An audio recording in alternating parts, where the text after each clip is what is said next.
ideas from a cooperative project for acquiring skills essential to learning. Welcome, everyone, to the Security Chipmunks podcast. Today, we're going to be talking about getting started with cyber CTFs in 2025. And we have our hosts, Edna Johnson, Neil Smalley, and Patrick. And our guest today is Aaron Fillmore. Woo-hoo. All right. Glad to be here. For having me. Yeah, absolutely. Thank you for joining. So 3 of us went to a Wild West Hackin Fest earlier this month, right? Oh, yeah. It's way too much fun. Oh, my gosh. It was wild. I had so much fun. We did compete in a CTF. And I just want to start off with that right off the top. And we were amazing.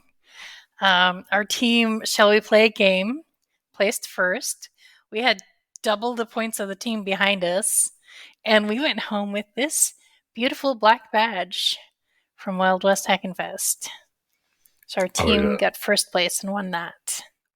Oh, we also got the I'm so glad I have this in arm's reach. The trophy that is anatomically correct, might I add, was not expecting that. I won't show it, but I looked behind, I was like, okay, someone had fun with that. I did not look that closely. They're hidden a little bit, but I'll just send you a picture later. Yeah. Thanks. Oh, that's funny. So we competed in a CTF. So what were some things that were lessons learned? Oh, man. A lot. I learned that there's a lot that I don't know. I mean, I obviously, there's always that aspect, but it was kind of nuts listening to some of the other guys, like Derek, him talking. I'm just like, holy crap, I can't keep up with this. Like, this guy's next level talking about some stuff, and I'm just like, yeah, I think I can do that, sort of thing. But it was an amazing opportunity. Mm-hmm. Yeah, it was an amazing opportunity. I'm really grateful that we had such an amazing team. Like Derek and Jose and others are incredible CTF players. Mm-hmm. And I just felt so honored that they would include me on a team. Mm-hmm. And then you and Patrick joined. I was like, this is like the dream team. And I was riding this high the entire time. I'm like, oh my God, I'm surrounded by incredible people. I'm learning so much. Yeah. And there were just, all these challenges and what do I do next? And for me, the dopamine just kept going. So that was fun. Oh yeah. Yeah, it was amazing. Just like that kind of high tick rate, just like doom, boom, boom, boom, boom. Like, okay, there's this, there's that, and that's, oh crap, I see this in the logs. Like, there's a lot of flags coming out, and then especially with the Nginx, is like, do we implement this? It's like, okay, let's do the math. They can't mathematically win if we just don't roll dice with taking down the entire infrastructure. Yeah. Oh man. But it was a lot of fun, like the experience of trying to figure out, okay, how are we going to do this with Nginx and filtering things out and trying to work it down. It was a lot of my brain was a little mush after that, but well worth it for sure. Really, it's funny, what I really realized about the CTF, because I will admit I am really kind of like a newbie at the attack defend style of CTFs, right? Mm-hmm. I was really starting to see how the power of automation can be applied to the red team side of the house, right? With some of the code and the infrastructure that was put up by our team to automatically go out and grab flags and then submit them and things like that. And I was just sitting here thinking in my mind, now imagine doing that with known bad vulnerabilities against people's infrastructure. It's like, this is just crazy how you can do this, Oh yeah. That was nuts how like we were sitting there, and it felt like it was 10 minutes in, and someone's just like, cool, so I automated this, exploit here. I'm just like, you what? They're just already sitting there ready to submit flags, and the Discord channel flags start flying in left and right, and we're like, whoa, that's nuts. Yeah, so the entire day before Thursday, the five of them were just like huddled together over computers. I was trying to pay attention to what was going on, but it was kind of going over my head, a lot of it. But they were looking at what was already set up, figuring out what vulnerabilities would exist against those services, and how they can jump in and start fixing things and patching right away, and examining like what scripts they could prepare. They had stuff ready that they didn't use because it didn't apply, but like there was so much preparation that went into that. Mm-hmm. Yeah, it was. I felt bad because I wanted to be engaged more on that day before, but I was so focused on what was it? I think it was the extra flags or whatever on the website. I was like, I have to, or it was the other the MAC address captures. Like, I have to figure out the last couple or whatever. So I was walking around the pineapple sniffing MAC addresses. Yeah. It was that little badge CTF stuff. So the first time I'd ever done a hardware hacking badge challenge like that. It was a lot of fun. I learned a lot. Yeah, that's kind of like the great thing about like the Wild West Hacking Fest competitions. There's always like multiple CTFs. So Jason from Red Siege, he was doing Vishing CTF. Not sure if you guys took part in that or not, but it was really interesting. Did you? Nice. It was really fun. It was so fun. Yeah. And then there's also like the Jeopardy style CTF that took place, right? And didn't you do pretty good in that, Aaron? Yeah, I managed to take second place. And man, I was sitting in I felt bad because I wasn't paying attention a couple of workshops, because as soon as that thing opened up, I was like boom, boom, boom, knocking things out. And I was sitting in first, and then suddenly Bad Wolf just comes in halfway through, goes straight up. And I was like, who, where, what? I don't know if he was flag hoarding or what, but he passed me, and I'm like, oh, I'm not getting that back. Like, the best I could do is fight for second. Yeah, it was a lot of fun too. Yeah, that was amazing to see that. I think that was a high school student that won. Oh, for the badge one, yeah. Oh, for the badge? No, I'm sorry. I meant the Jeopardy. Was it Bad Wolf? I don't know if he's a high school student. If he is, I know. I'm getting the CTFs confused. I'm talking about the Jeopardy one. Yeah, I know. The guy who took first, Ladder Logics, I think is what he goes by. Yeah, he was saying that he basically took a week off of high school to attend, and I was like, that is freaking amazing. Yeah. I love that for him, that he's able to not just take time out of high school to go compete, but to kick ass. Like him and I were sitting there battling, and they got pissed off at us because we were doing some of the challenges that before the actual conference started, and they reset our scores and said, chill the hell out. Apparently they sent him an angry DM. And when I went and asked about it, they were like, you can do the badge ones, the infrastructure stuff that you've freaking done. Stop. Yeah. Nice. So other than like showing up and doing awesome at multiple CTFs in one conference, how have you, what has your learning journey with CTFs been like? How did you get started?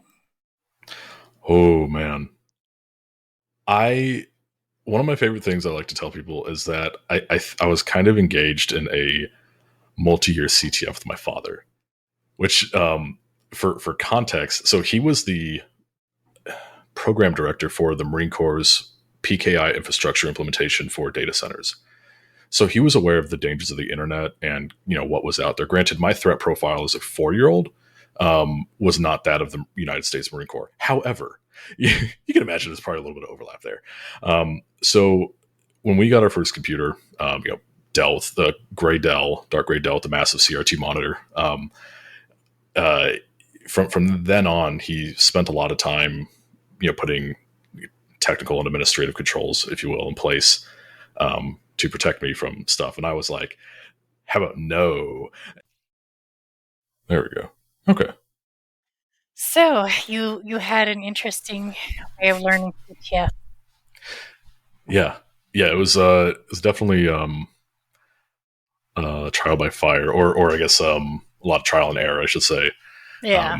But I think one of the things that really helped a lot too, and one of the things that I like to tell people to do is get involved with like communities and whatnot with other people, because there's so much that can be learned from others. Everyone has different backgrounds and experiences, so especially a team game like that attack defense CTF or like NCL or whatnot, especially like NCL, you get a good team of different perspectives and experiences. Oh my gosh, you could do really well, and we almost got so close to that that top 5. Had I not, I was missing 4 letters. Had I got those 4 letters in, I think we would have been top 4 or 5 for the NCL team game last fall. But we're coming back to reclaim that position, hopefully. Yeah.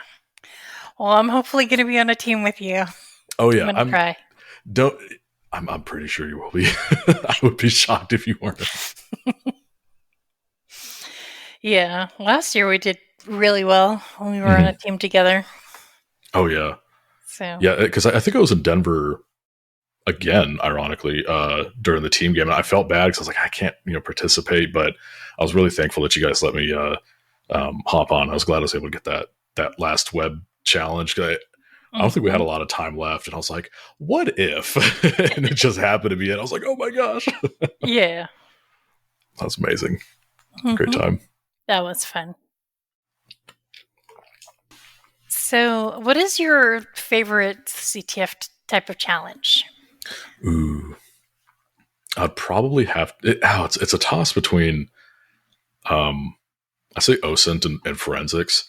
I like the challenges with OSINT, especially the CISA update 1 challenge that they had in NCL. Man, that was rough, but it was so satisfying when you got it. That and the tree, they had like a picture of a tree in a building. They're like, what's the ID for this tree? And everyone's like, has PTSD still from that. But it's something about that, like that end goal sort of thing, and just navigating through the maze until you get it. And it's really addicting, especially with forensic challenges, like memory dumps and all that. I know a lot of people don't like them, which I get, because they can be kind of cumbersome to work with, especially like multi-gig memory dumps. And thank God they're not giving out like 16 gigabyte memory dumps, because those are really painful. But they're a lot of fun. And admittedly, I'm sure part of that is because that, forensics is kind of my background. So I've got experience doing it. But yeah, it's just, they're a blast. I love those ones.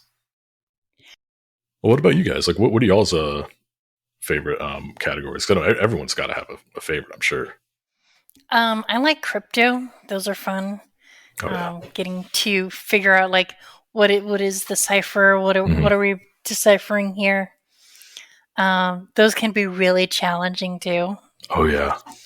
So those are great. I also love OSINT. That is like so fun to find things.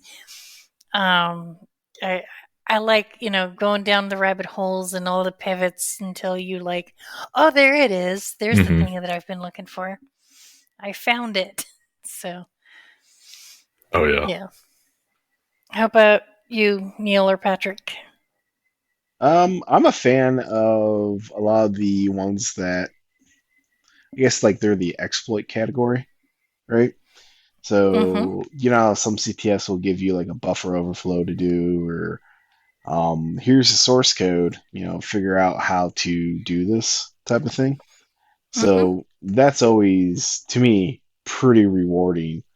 Once you're able to do that and then get the flags from it. So That'd probably be my like number one favorite thing to do. Nice. Man, those things are tough. I hate those ones, I'm gonna be honest. Mainly because I'm bad at them. Well, I'm not great at them either, but I love the challenge, Mm. right? It's like a secondary one will be crypto, right? Because it's the puzzle to it that I love. So Nice. All right, Neil, what's yours? Miscellaneous. Just Oh. because you never know what you're going to get. Half the time people don't know what category to put challenges in, and so they end up under miscellaneous. And so you can get all sorts of different ones under there. I would have to say that and just stuff I haven't come across before. So probably a lot of the Pwn stuff or whatnot. I haven't necessarily done as much, but anything that forces me to learn, right? So if I haven't done something and it forces me to learn something, then that's all to the good in my book. So Very cool. I just love seeing the different creative and interesting things people come up with, or different things. Oh, I will say one of the, I guess it would fall under crypto categories, but some of my favorites have been the ones where it's like a white space encoding or something like that, or like just spaces or white space or various like Unicode stuff wrapped around everything else. So Yeah. definitely has been interesting. Like those OD level challenges where he comes up with something and you're like, what? Yeah. That's a little bit different than what I was talking about. That's more of Gotcha. Odie is in his own category. He really is. Yeah. I felt bad because he sent me some challenges and he was like, what do you think about these? And I'm like, I'm going to be honest, dude. I don't know what I'm looking at. Like, I genuinely just had no freaking clue. I honestly feel like he would do better, like, if those challenges are like in one of the more serious ones that prep you for DEF CON or something, honestly. Oh, yeah.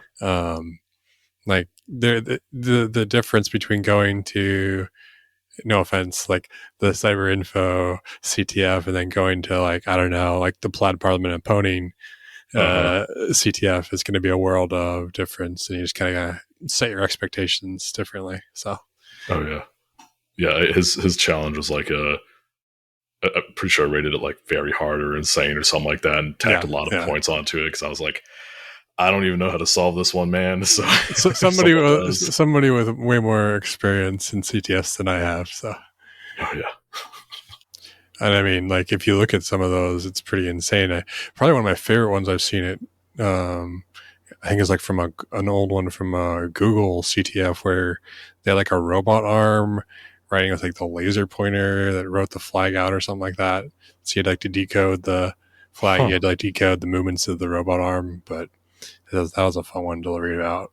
That is so cool. Oh man, I gotta find that now. Nice. All right. So for the final question, if you were to start again today and you knew nothing about CTFs and you were starting fresh, where would you start learning to prepare for CTFs? Oh, I think for me personally, and I know a lot of people learn differently. However, I'd say it probably, I feel like the vast majority of people that are in this industry probably learn in a similar fashion by doing. I think that's probably where I would start, is just dive in. And I've seen a lot of people be kind of averse to that, where they say, like, I don't think I'm there yet, or I need to learn more, or this, that, or the other. And I'm like, well, there's never going to be the right time. There's never going to be a light switch that trips in your head where you're like, I'm now at a point where I can, do a CTF. You just have to go do it. Just hop in, try it. Even if you don't complete the challenge, if you learn something new, that's ultimately what matters. Like, there's obviously the competitive aspect, which is fun. But the benefit is really learning something new and taking something away, especially if you can apply that practically, which there are plenty of challenges where you can't. You're not going to be decoding SSTV signals in a SOC. And now if you are, maybe you're working for NASA or something like that. I don't know. But just the process of figuring that out and learning something new, that's beneficial. So I think if it was, I would try to, like get on Pico CTF or just whatever the case may be, ask like, can I join someone? And even, I think it was either yesterday or today, someone was talking about how, they were messaging me about something, and they had seen that our posts on LinkedIn about Wild West Hackin Fest. They're like, yeah, it's fun, living vicariously through you or whatever. And I was like, what do you mean? And he's like, well, I don't remember specifically what he said, but the general sentiment was that he's just not there yet with CTFs. And I was like, I think you're wrong. If you can learn how to Google, you can do a CTF and contribute on some level. Like, you don't have to be sitting here swinging hammers around and knocking out challenges left and right. Even just being there and having a different perspective on something can be the thing that completely changes a challenge. Like in a specific example with NCL, Odie and I were sitting there banging our head against the wall trying to extract something out of a memory dump. And then someone was like, well, someone else said something about a keylogger. And we went, okay, hold on. And dumped out the memory of a Python process. And sure enough, there were the the key presses and whatnot. And had they not said that, and they're not a forensics person, but it's just another thought. And had they not said that, we probably would have still been trying to dump that crap out to this day and not figured it out. So I think that's the big thing, is just don't be afraid to ask or to involve yourself, which I know is a lot easier said than done.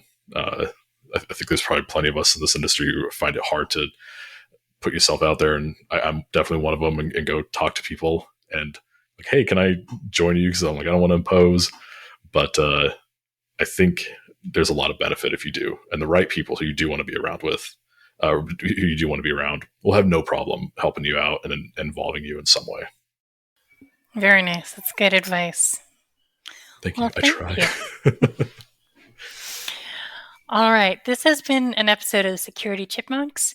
Remember, as you're learning, just keep chipping away at it. Thanks for listening in. Make sure you like and subscribe, and we'll see you next time.